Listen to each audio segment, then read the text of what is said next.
Law college में मल्हायो आहे।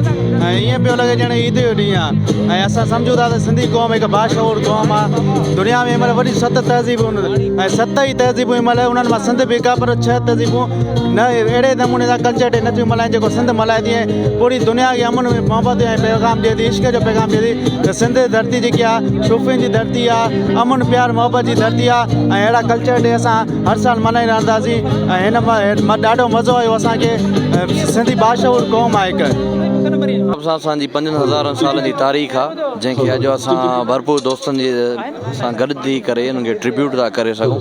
ऐं मौजूदा सूरत हालनि में ॾींहों ॾींहुं असांजे कल्चर खे जेको डंप करे रहियो आहे, त वरी असां पंहिंजे कल्चर खे पंहिंजी तारीख़ खे दुनिया जे ॾाढो रिप्रेज़ेंट था कयूं। त असां 5 सालनि खां हिकिड़ी ज़िंदा तारीख़ रहिया आहियूं। मोहन जे दड़े खां वठी करे असां हिनखे ज़िंदा क़ौम आहियूं। ऐं अॼु असां सभु घणी ख़ुशी थी आहे त दोस्त असांजा ॿाहिरि असांजे मोतबर जजिस वग़ैरह ऐं अची करे असां अॼु कल्चर डे जो ॾींहुं मल्हायो आहे। छो त सिंधी जो असां 5000 साल पुराणी तारीख़ ऐं तहज़ीब असांजो सकाफ़त जेको आहे उहो अॼु बि उजागर आहे। छाजे करे जो 7 जेकियूं सिविलाइज़ेशन्स आहिनि, जंहिंमें जर्मनी, पर्शियंस ऐं नालो छा अची वई इंडस अची वई, रेड इंडियन आहिनि।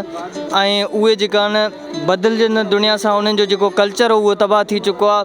ऐं अॼु रेड इंडियन जी जेका आहिनि उहे अमेरिकन में मिनारिटी में आहिनि। ऐं असांजो मक़सदु इहो आहे त पंहिंजे कल्चर खे उजागर कयूं, पंहिंजी बदिलजंदड़ दुनिया खे उन सां गॾोगॾु पंहिंजे पाण खे तब्दील कयूं।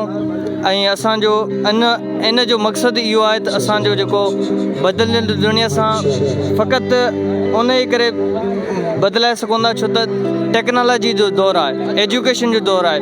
ऐं दुनिया जेको आहे टेक्नोलॉजी थ्रू तरक़ी थी करे।